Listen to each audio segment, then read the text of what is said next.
So in this question we're asked by factorising this fraction to find which values of x are not in the domain. And so just a reminder on what the domain is. The domain is just a word that we use in maths to describe the values of x that work. So basically values of x that don't result in some kind of an error or an illogic being introduced into the fraction. And so imagine we had an f of x here on the left hand side.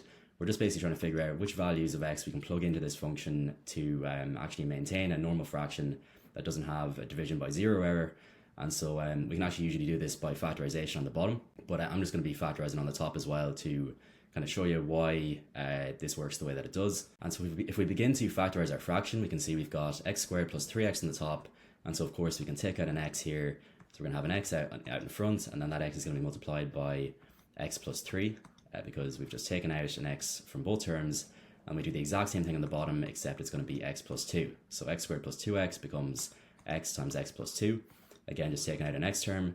And so this is actually fully factorized now. And the temptation is going to be to actually begin to cancel this. So as you can see, if you were to cancel this x with this x, you'd just be left with x plus 3 over x plus 2. And so the reason behind that is that we don't know for sure kind of what actual value this x is. And so if we were just to divide up on the top and the bottom by this, we could actually be dividing by 0. So in order to cancel these x's, we would actually have to know for sure, we'd have to be told in the question that x is not equal to 0. And so x is equal to 0 is one of the values of x referenced in the question that aren't a part of the domain. So we're just going to start a little list, and don't worry, it's not going to be a very long list, but the first one of our numbers that isn't in the domain is going to be x is equal to 0. So that's one of our answers here. Again, because if we had x is equal to 0 on both on the top and the bottom, we would have 0 divided by 0, which is not a value in maths that's defined, or in other words, it doesn't really exist in maths. And so, yeah, if we continue on here, we've identified that now. And if we kind of take that out, just to make it look a bit simpler now. So we're assuming that x is not equal to 0 here, and that means we can cancel the x on the top and the bottom. And so we're left with x plus 3 over x plus 2. And there actually is one more value of x here that doesn't work. I'm just going to give a bit of a spoiler here of what it is, and then sort of explain what it is after the fact. So the other value of x that doesn't work here is going to be x is equal to minus 2.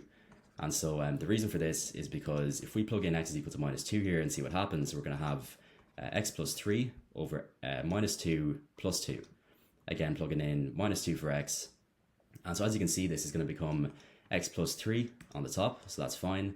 But then we've got a minus 2 plus 2 on the bottom, which becomes 0. And again, this is exactly what we're trying to spot, what we're trying to avoid, which is scenarios where we have 0 on the bottom of a fraction, and of course that's not allowed. And so the other number here that doesn't work for this fraction and isn't in the domain is going to be x is equal to minus 2. And so those are our two answers here over on the right hand side, and so that is going to be it for this question.